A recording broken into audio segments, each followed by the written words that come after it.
Ako feeling, Pero, ako feeling ko nasa Amerika. si Rene? Ay, hindi ko alam. Hello, isa yan sa mga offer sa mga mag-witness against kay Kibuloy. Sinabi ko na yung before. I said this before in 2023 pa. Na meron ngang nag-offer sila sa mga kasama sa package. Best friend mo pa. Banat ba yung isa sa mga nag-recruit? Oh. Tapos, Si Maharlika? ang recruit na hindi. Yung una mong best friend. Yung una mong best friend. Yung binild up mo rin. Saan nag-recruit?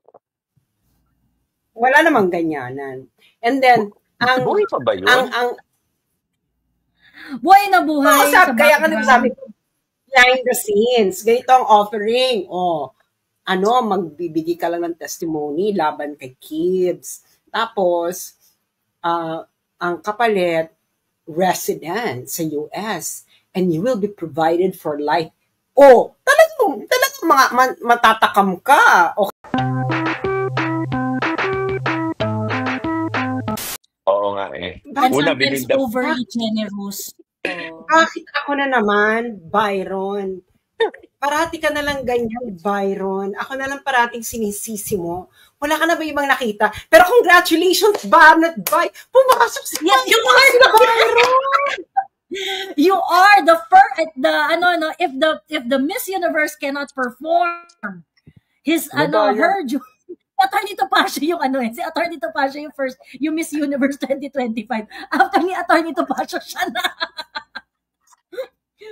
Actually, hindi ko rin maintindihan eh. Sandali lang, kasama doon. Hindi ko rin alam. Ngayon, mind akong bumana compare sa inyo. Mas balasubas kayo eh. Kay Risa? Ako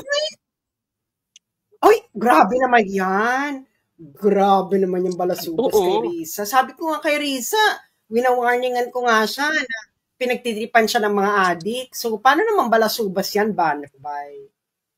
Hindi. Basta kasi ako, tumawa lang ako ng tumawa sa kanya. Yun lang. Napaplastikan ako sa mga hirit niya. Plastic siya dahil, di ba, siya yung nagpapadecriminalize ng libel. Tapos ginamit niya yung libel. That's hypocrisy. Hypocrisy eh. Yun, balik tayo kay kay Maharlika. Ba't mo kasi binild up? Pero kakaiba yan hindi ko naman siya binild up. Meron na naman talaga siyang pangalan. May tumama rin naman kasi talaga siyang meron naman talagang pangalan Saka may pangalan naman talaga si Maharlika, independent of any one of us here. So, hindi ko siya binild up. Walang pangalan yun. Walang credibility yun. Pero, ang lakas kasi ng push mo, Sas. I think a lot of people got curious when you parang started talking Ako na naman ang may kasalanan. So, nagkampihan na kayong dalawa. Ako na naman ang may kasalanan. Ganon. Alam mo kasi, Sas, makinig ka kasi sermon na kita ngayon. Ikaw kasi, professional ka. Very credible person. Okay? So, kung sino man yung isama mo, nabibuild up mo, unintentional or intentional. Okay? Kaya ganyan nangyari kay Tipi. Si Tipi wala namang kwenta. Alam naman natin na karakas si Tipi. Pero nung nagsama kayo, nagmukha siyang professional, di ba? Pero sa totoo lang, yung mga knowledge na yun, nanggaling naman sa iyo yun at saka kay Trixie. Nagdanakaw lang naman yun ng idea. Mali. Matalino rin. Ako wala comment sa mga ganyang bagay. Ako magko-comment. Kuya Bay, ako tingin ko naman, matalino rin matalino rin naman talaga si TP. May alam rin naman siya. May logic. Pero tama ka dun. May logic.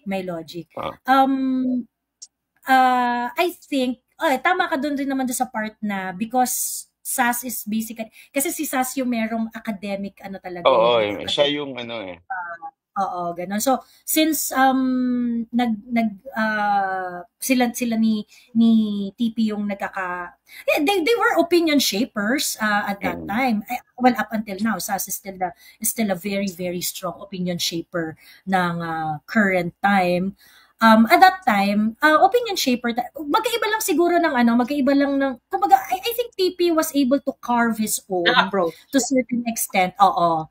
Dahil doon sa approach niya and whatsoever. Meron rin siyang ganon. It's just that, kasi, syempre, dahil kabatuhan mo si Sas, kabatuhan mo si, she's to a certain extent, mararub off talaga yung parang credibility. Parating ako na lang ang sinisisi ni Ba. Pero ikaw talaga, Sas. Pero in fairness, parang, kita mo na, mali ata ang pag-akyat ko dito eh. So, ayun ang pero wag ka mag-alala, busy ka naman sa Tariela eh. Nakakaloka. So mag-concentrate ka na lang sa jowa mo si Tariela. Ewan ko ba. No, but I have to say, because Sas is really a generous person. Generous kasi siya talaga. That is why. Saka, ewan ko na lang ha. Ikaw binisi ka rin ni Risa Ontiveros. Saka meron ka pa, di ba? marami. Torres? Meron kay Galvin, Marami. kay Torres. Marami. Mas marami. May Wala, yun na nga ako. Wala pa kaming kaso lahat. May kaso ka na. 2023 pa lang yata. Immune na ako sa kaso. Na sa akin yun, normal na eh. Di ba meron ka pang sedition? Oo, sedition. At saka inciting to may sedition. May sedition ka pa. Oo nga. Bakit? Ay, mainit ang ulo ni Torres sa akin. Maraming ginagawa si Torres. Yan yung OJC, no? Kay OJC related, di ba? Isipin mo yun, ha? Wala ako doon. Pinarang ko daw siya. Wala ako. Pero tumatakbo yung kaso. Pero tumatakbo yung kaso.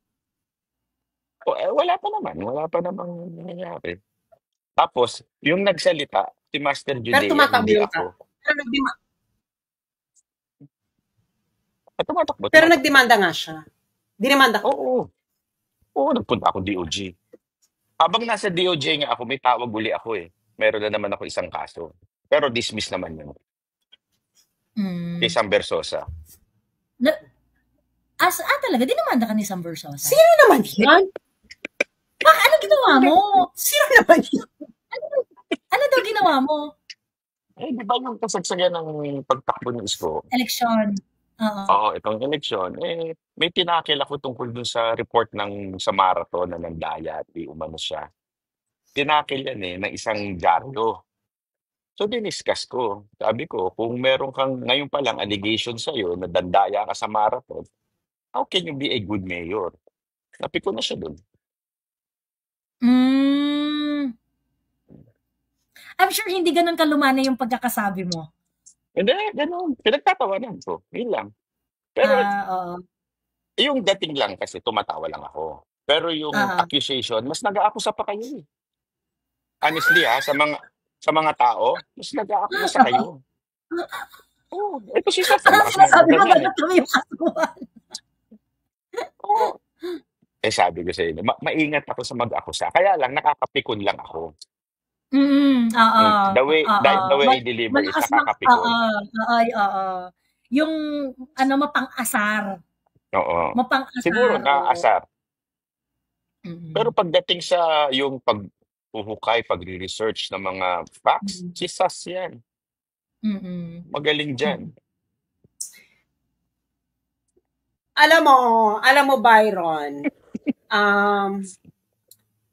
iba talaga ang hatak mo. Talagang ikaw talaga ang pinuntirya ni Risa Ontiveros. Na-disappoint ka ba, Sas? Na hindi ka pumasok sa top 6? Actually, I'm confused right now. Hindi ko alam kung kailangan ko bang magpasalamat sa kanya or dapat siyang mag-sorry sa akin. Na hindi ka kasali. Hindi, alam mo feeling ko ba't hindi ako nasali, di ba? Alam mo talaga, feeling ko talaga slow news ang mainstream media in the past few days. Kaya ang ginagawa nila ganitong issue. Kasi, can you imagine, sa buong buhay, sa buong buhay ko, ng 9 years, 2016 hanggang ngayon, ni minsan hindi hiningi ng mainstream media ang panig ko sa mga bagay-bagay tungkol sa akin. Tapos nung kay Risa, hiningi ng GMA7. Nung itong kay Tariela, hiningi yung panig ko. So sabi ko, may something. Siguro, kasi nga diba sinagot ko siya sagot ko dun sa GMA7, na kung ano raw ang aking masasabi na kino-complain daw ako ni Risa. Sabi ko di ba ang sabi ko na, well, I only learned about the video from GMA7, which is true. I only learned the video from GMA7. So if it's libelous to share it, then what's good for the gander must be good for GMA7.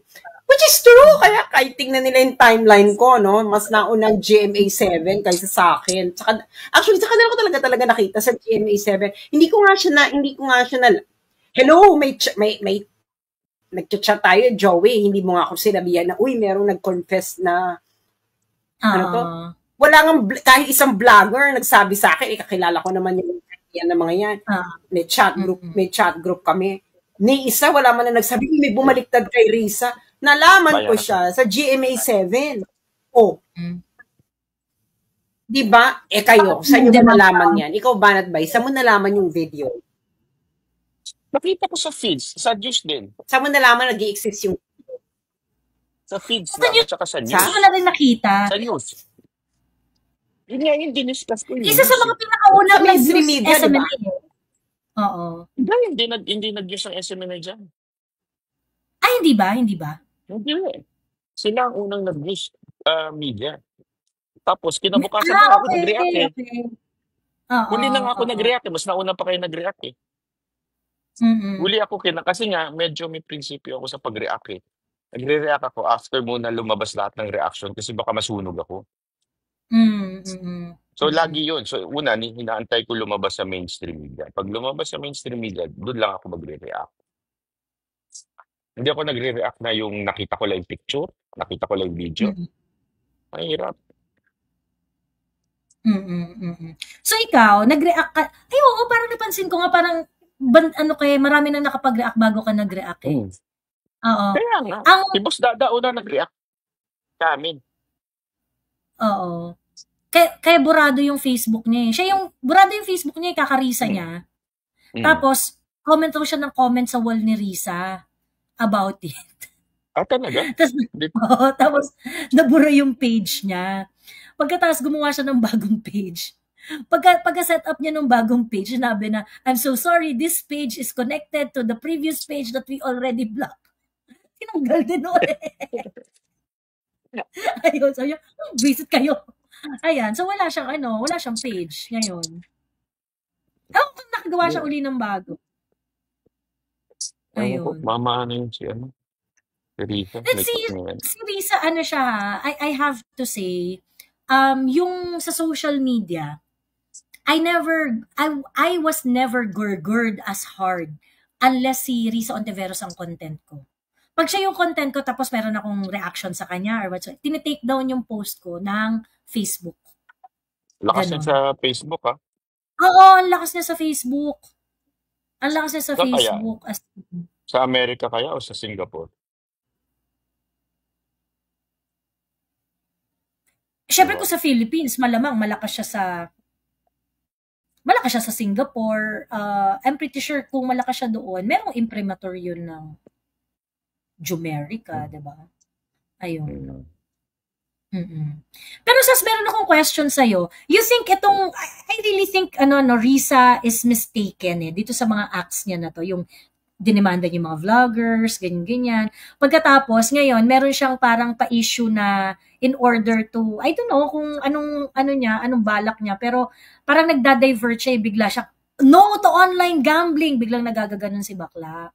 Tingin mo, Risa made the mistake dito sa or it is something na ina-expect mo na action from Risa Ontiveros? Yung magdemanda ng mga vloggers. Well, talagang, I think magbabackfire ito sa kanya. Yes, of course, no. It's a huge mistake. Hello, pag government official ka, magdidemanda ka ng magdidemanda ka ng tao for cyber libel. I think that already proves what kind of person you are. Wala nga dinimandang libel si PRRD sa dinami-dami. Sa dinami-dami ng alipos sa kanya. Kahit si BP Sara, wala naman dinimandang libel si BP Sara. O kahit isama mo pa si Bongo, kahit sino ng mga yan, narinig mo bang may mga dinimanda yan ng libel despite yung karamihan ng sinasabi sa kanila? Diba? Wala naman na. Oo. Bakit ngayon, sila, takam na takam silang magdemanda ng cyber libel. Na, parang, ano ba? Anong eksena yan? Itong kay Risa, umuro nga yung witness mo. Ngayon, so parang dinidemanda yung witness niya, hindi, nasaan ba yung witness niya? Nandiyan ba sa Pilipinas ba yung witness niya? O nasa Amerika na ba na? Hindi ko alam, ha? Nobody knows. Oo, parang walang information kung nasan si Alias Rene. Hindi, di ba sinabi niya na humihingi daw ng tulong sa kanya, nandun daw sa mountain, something. So, ba't di niya Hindi, puntahan? ngayon. Nasaan si Alias Hindi. Rene ngayon? I do not know.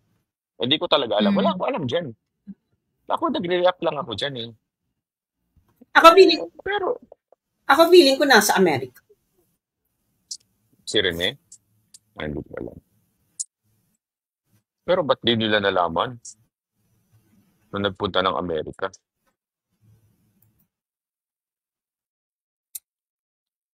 I think Hello, isa yan sa mga offer, sa mga mag-witness against kay Kibuloy. Sinabi ko na yung before. I said this before in 2023 pa. Na meron ngang nag-offer sila sa mga kasama sa package. Best friend mo pa. Banat ba yung isa sa mga nag-recruit? Oh. Tapos, ang recruit na hindi. Yung una mong best friend. Yung una mong best friend. Yung binild up mo rin. Saan nag-recruit? Wala namang ganyanan. And then, buhay pa ba yun? Buhay na buhay. Kaya ka nagsabi ko, behind the scenes, ganito ang offering. Magbibigay ka lang ng testimony laban kay Kibbs. Tapos, ang kapalit, resident sa US, and you will be provided for life. Talagang matatakam ka. Kita mo, di ba lahat naman yung isang nagpunta na ng Amerika na sinabi daw i-deport ng Amerika, na-deport ba? Yung general ba yun? Or colonel? Yung babaeng umiyak-iyak habang nag-testify kay PRR. Di ba nasa Amerika na rin siya? Hindi na rin nila ma-deport. Kasi wais, nung pagka-deport, sabi babalik kasi hindi pa tapos ang testimony, hindi na bumalik. Hindi ba? Kasi nakuha mo yung gusto mo eh. Ngayon, ganun din dyan. Team ni Ontiveros, kung nanonood kayo si Sas alam kung saan. Kami alam na kung nasaan si Rene. Kami hindi namin alam. Feeling ko talaga nasa Amerika niyan. Siyempre, kukunin mo na yung si Garma. Siyempre, kukunin mo na yung yung winning Kaya nga sabi ko nito, malabong SMNI ang may pakana nito kay Alias Rene. Kasi ano pang point? Nakakulong na si Kibuloy. Oo. Nasira na yung SMNI. If it is something that they can do, dapat dati pa nila ginawa. Di ba? Dati pa bumalik tayo. Kaya ang feeling ko talaga yan, ang may pakana niya kay Alias Rene, kasabwat ni Risa. True. Hindi. At saka walang power si Kibuloy ngayon. Wala nang power. Exactly. Mga kasabwat ni Risa yan. Na masyado kang maganda sandali. Siyempre, they are preparing for 2028, matira matibay. Alangan naman hindi nila siraan na si Risa. Si Risa ang isa sa mga tatakbo. So, siyempre, para mategi boom si mategi boom panghati ng boto si Risa, ilalaglag na yan ng yung kakampi la rin niyang isa pang ng lokal. LBM Group. Mm. LBM Group. LBM Group yan. Oo. So, group yan. Sila nag-offer ng, ikaw ba, witness ka? Tapos wala kang sasandalan, magbabaliktad ka? Paano yun? Nasaan ka? May protector. Na malaking tao. May protector yan si alias Rene. Alam nga naman pumunta siya ng SMNA, paano naman siya puprotektahan ng SMNA o ng KOJC? Nabutas ka yung compound nila. Diba? Nabutas ka yung compound nila. Wala silang magawa sa sarili nila. So ngayon, by process of elimination, sinong makapangyarihan ang sasandalan ni alias Rene? Para siya'y bumaliktad. Sige nga, Banat Bay. It should be someone capable of keeping him in a safe place and who is capable now of keeping alias Rene in a safer place. Diba? Yes. Diba? Sino mo may capacity niyan? Si Inday Sara, wala. Dahil hindi nga niya maproteksyonan yung tatay niya eh. Diba? Sino? Yan ba yung may jowang, Sinong dakila? Yan ba yung may jowang may bigote? Ay, hindi yan. Ang sinasabi ko, yung kabila na, yung mga adik. Yan ang may pakanan yan, yung mga adik.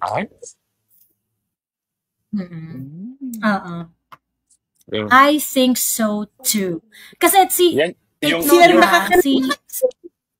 Bambina at saka si yung madumi rin maglaro dahil sa Okada at saka Isabong, sabong-sabong. Madumi maglaro yan eh. Di ba? Yes. So yung mga yes. Hello. Ba't di ka kinasuhan Bakit?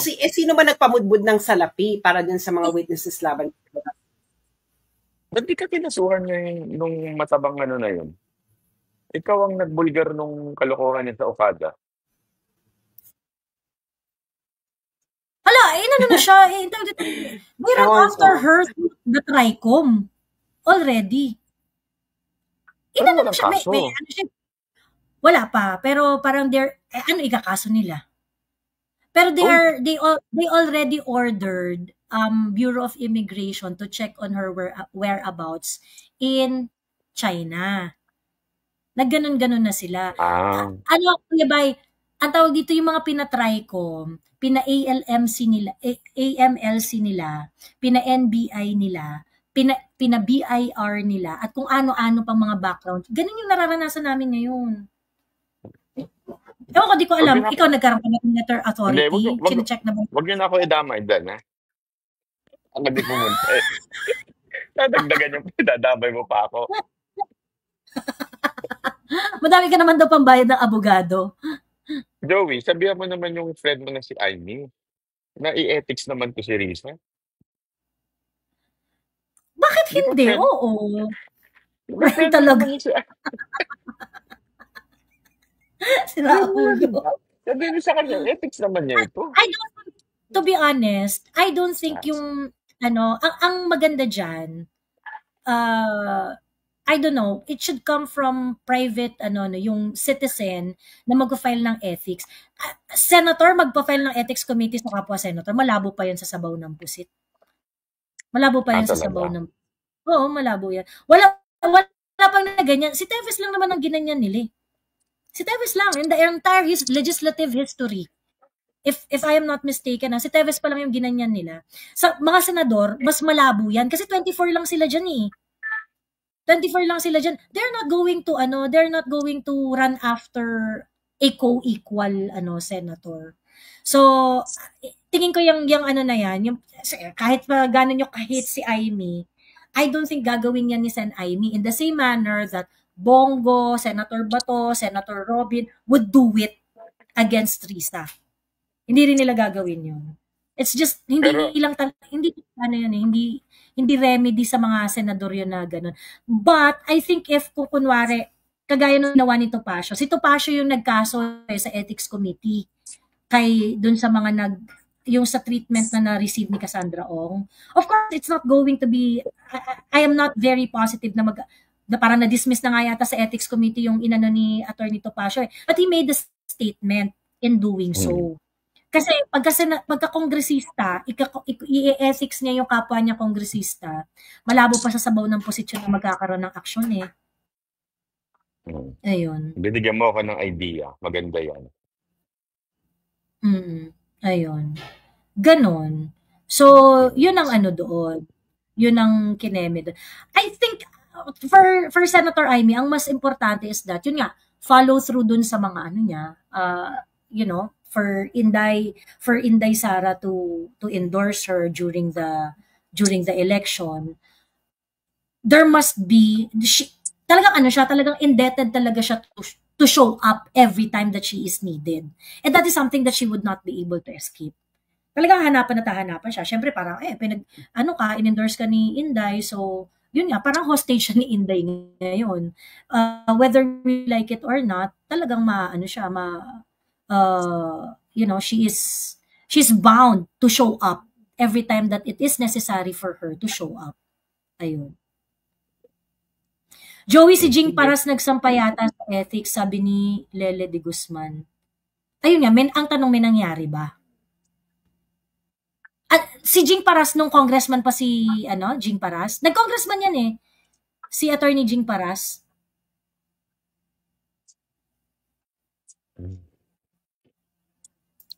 Ayan. Sige. So, okay, bababa muna ako kasi may pa ako. May event pa ako. Kailangan magtrabaho para hindi mang-solicit. I-share mo naman yung kayamanan mo. Magpainom ka. Sige. Planuhin natin yan. Oo. Oo nga, sige. BGC tayo one time. Pero gusto ko umuwi si Sas.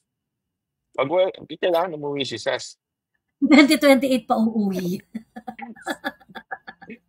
Sige, kita tayo, ha? Salamat okay, po. thank you. Okay, bye. Salamat. Okay, salamat sa bye. Ayun. Anyway, so yun.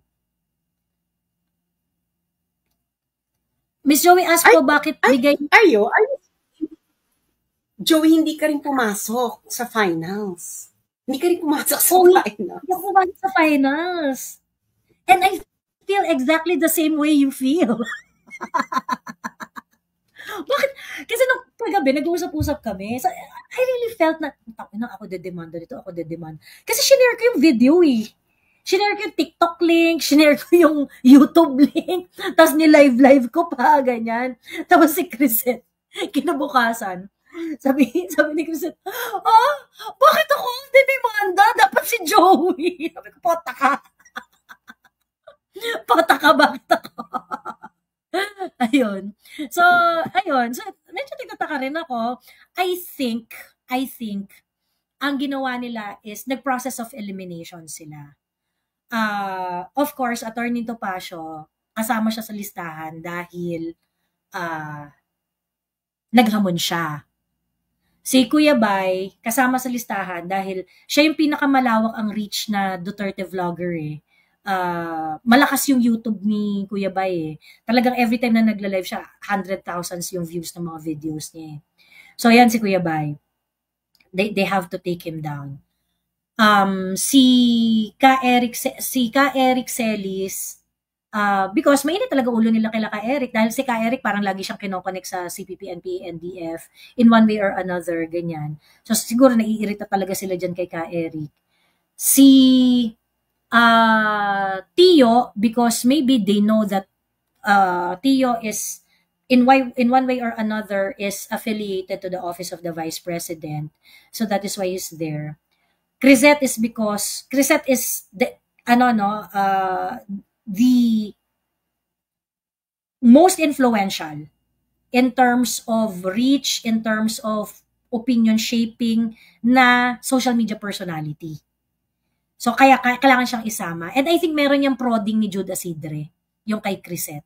Tapos, si Manong J. Sonsa, kasi si Manong J. Sonsa, siguro napipikon siya sa mga posting ni Manong J. And they were really effort to to discredit Manong J, Mr. J Sonsa, maybe because affiliated si Manong J sa SMNI, and it's part of their demolition job against SMNI. So, kaya lang dinidikdik si Manong J. Si Manong J, ang dami rin niyang mga cases na pinagsasampa sa kanya in the past.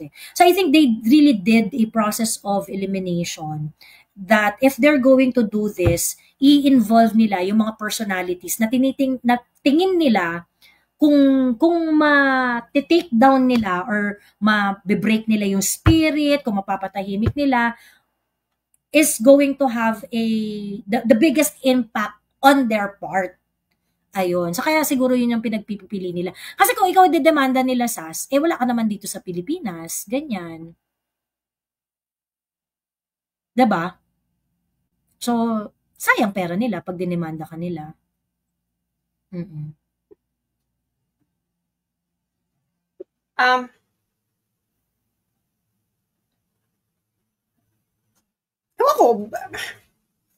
Ako, ha?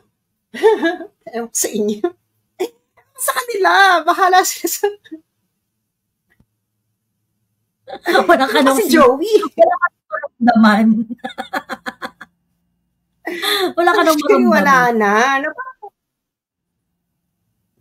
Ako naman, sige, gusto ko, show ng warrant to Paris. Problema nyo na yan. Kasi nga, di ba, sabi ni Barry Gutierrez, hindi daw ako pwede magsabi na, parang, kasi may sinulat si Raisa Robles, Dex. About dito sa demanda ni Tariela. Sabi ni Raisa, so ginawa niyang China versus Philippines yung cyber libel na yan. So parang, okay, fine. Tapos, grabe yung mga sabi ng mga in-interview doon. So si Barry Gutierrez, sabi niya,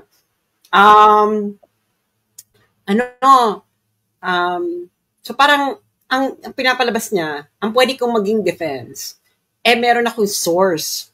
Kaso, hindi po pwedeng i-identify, wag kong i-identify yung source ko. Kasi hindi ako protected no confidentiality of sources. Dahil hindi ako kasali, hindi ako member, affiliated sa isang media organization. Yan. Hindi ako affiliated sa isang media organization. Ganong rule? Is there such thing? Well, yun sabi ni Barry Gutierrez, no? So ngayon, ako naman, okay. May source kasi ako. Kilala mo nga yung isa kong source dun sa sinabi ko eh. Hindi dun sa nag-cheat siya kasi siya naman ang source natin na nag-cheat siya. Alam mo yan, Joey, yung tungkol sa bag. Dahil kilala mo ang source ko dun sa bag dahil sinabihan ka rin nun.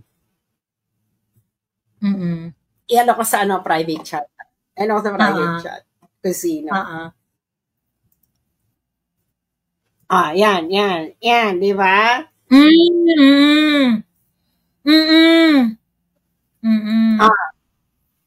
Naalala mo na, Vex. Di ba? Kung nanonood ka man dun sa source ko, yung source ko tungkol dun sa black bag, kung nanonood ka man, I keep my promise. Alam mo naman, I don't break confidentiality. Kaya sinasabi ko, kung nanonood ka man doon sa source ko doon, wala akong pakialam kahit issue ako ng warrant of arrest. Hindi kita ilalaglag.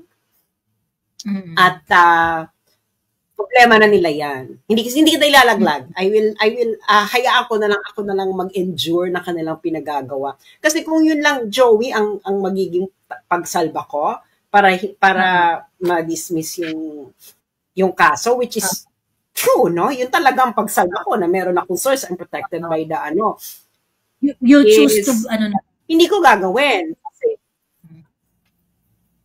Kasi yung pipilitin nila kung pangalanan yung source ko?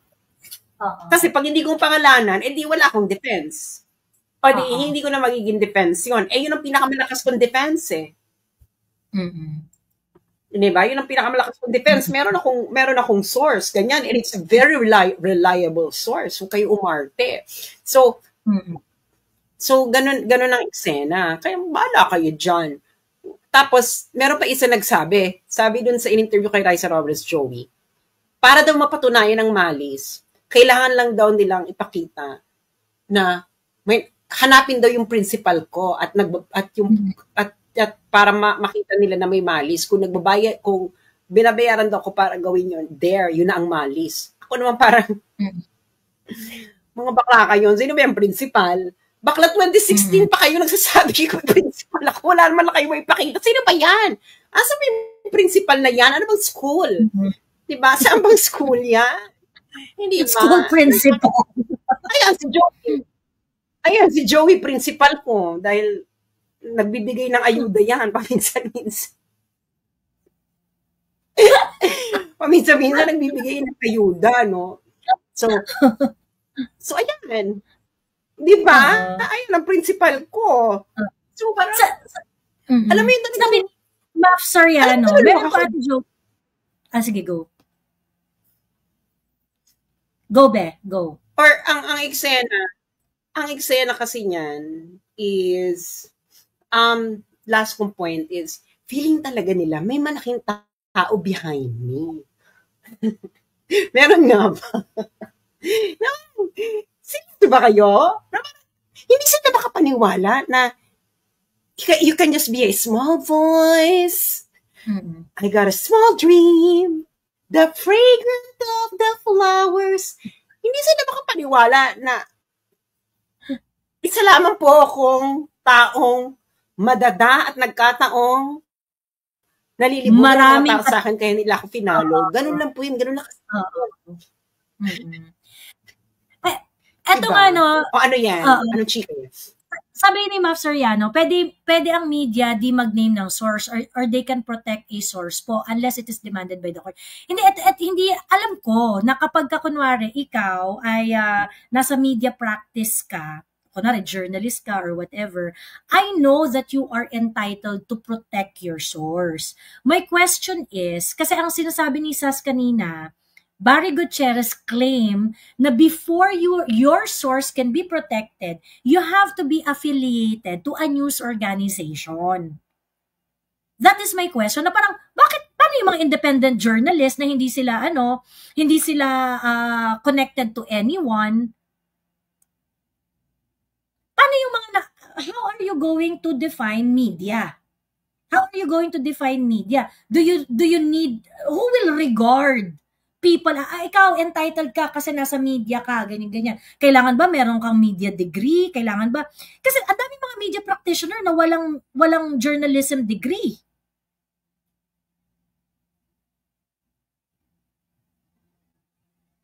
So that's my problem. So why are they trying to create a requirement that in order for you to apply yung privilege of yung confidentiality of your source, that you cannot be forced to divulge your sources in your platform or in your media work or something like that. Kailangan affiliated ka sa news organization. Kasi ang daming mga independent journalist. Diba? How are we going to define media? At what point are they going to be entitled to that confidentiality, to that privilege? Yun yung question ko. And I think, sabi ni Darkness, Soto law is for press freedom. It's not exclusive to MSM only. So I think that is something that we have to define, no? Parang, pag media practitioner ka, ano yung requirement? Diba? Especially in the advent of social media practice. Yun yung question ko. And for example, Sas had been regarded by kasi parang ba to? Si Sas hindi naman siya journalist kasi social media personality siya. So but her social media platform would not qualify as her being a social media practitioner. Ganon? Ano yung difference doon sa, 'di ba? Ano yung difference doon sa ano? Anong difference doon sa mga tao na sinusweldohan ng mga news organization? In fact, kapag ano ka pa nga dapat nga mas malaki yung interest mo na to disclose your sources if you are independent media practitioner because you live and die by your own integrity and credibility in public communication. 'Di ba? For example, in the case of SAS, in the case of a lot of with all due respect kay Maharlika, kahit naiirita ako kay Maharlika ng sagad na sagad. Yung mga puting ahas niya, can you force Maharlika to divulge yung mga puting ahas niya? Of course you can. Of course you can. Would you say that Maharlika is a journalist or ano siya? I don't think it is necessary for her that kind of affiliation mag-apply yung privilege na yun sa kanya. 'Di ba? Ayun. You were saying something, Sas. Ayun na nga, Joey, no? Ayun na nga, Joey, ang eksena ng buhay-buhay. Ang chika boom natin dyan. Ang chika boom natin dyan is pag ganyan ang Kemerut. So, ibig mong sabihin, pag whistleblower ka, sa mainstream media ka lang pwedeng pumunta. That's the implication. 'Di ba? Yun yung That implication na So, sinasabi. ibig sabihin, ni Barry Gutierrez. So, ibig sabihin, sa kanila ka lang pwedeng pumunta. Ano yun? So, kailangan pala nilagyan mo na ng kahon yung whistleblowing. Hindi ba? Paano nga kung yung media kabarkada nila yung malalaking tao, which let's be realist about it. Yung mga yan is magkakabarkada yung mga yan. Yung mga malalaking tao. Hindi ba? Hindi ba nila naisip, bakit sa akin ni-reveal? Halimbawa yung Love the Philippines pa nga lang, bakit ako pa yung nag-break ng eksena about it? Bakit hindi yung mainstream media? Hindi ba dapat sila dahil hello, kayo mas nakakaalam ng about videography, etc. Pero ako pa yung nakapag-reveal. Hindi ba, madam?